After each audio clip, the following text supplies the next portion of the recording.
আজি মই যাবলৈ ওলালোঁ আমাৰ ওচৰতে হৈ থকা মিৰ্জা সৰপাৰাৰ মাঘী মেলালৈ। ব'লক যাওঁ।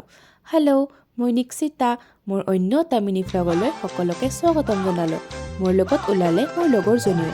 আমি প্ৰথমতে 30 টকাৰ টিকট কাটি ভিতৰলৈ সোমাই গ'লোঁ। ভিতৰলৈ সোমাই যোৱা গেটটো ইমান ধুনীয়াকৈ বনাইছে। তাৰ পাছত দেখিলোঁ ইয়াতে বিভিন্ন ধৰণৰ বিপণীও পাতিছে। এয়া বেগৰ দোকান, খোৱা লোৱাৰ দোকান, বিভিন্ন ধৰণৰ সাজ পোছাকৰ দোকান। ইয়াতে বাইদেউবিলাকে নিজ হাতে ৰন্ধা বিভিন্ন ধৰণৰ খোৱা লোৱা সম্ভাৰৰ দোকান দিছে। সঁচাকৈ পুৰুষৰ লগতে মহিলাবিলাকে এনেকৈ আগবাঢ়ি গ'লে বহুত ভাল লাগে। ইয়াতে এখন গাঁৱলীয়া আৰ্য সমাজ ধুনীয়াকৈ সাজি তুলিছে।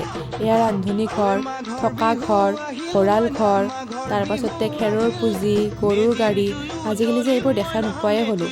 আৰু এয়া মেজি, ভেলাঘৰ, চাংঘৰ, এখন ধুনীয়াকৈ গাঁৱলীয়া সমাজ সাজি তুলিছে। লগতে আমাৰ অসমৰ গৌৰৱ জাপিটো ইমান ধুনীয়াকৈ ডাঙৰকৈ বনাইছে। ইয়াতে সৰু ল'ৰা ছোৱালীবোৰকে খেলিব পৰাকৈ এখন মীনা বজাৰো দিছে। এই মেলাখন এতিয়া যিমান ধুনীয়া লাগি আছে, ৰাতি হ'লে আৰু বেছি ধুনীয়া লাগিব। কাৰণ ৰাতি ধুনীয়াকৈ ডেক'ৰেট কৰিব। যদি আপুনি ইয়াৰে ওচৰে পাজৰে হয়, তেতিয়াহ'লে এই মেলাখনলৈ নিশ্চয় এবাৰ আহিব।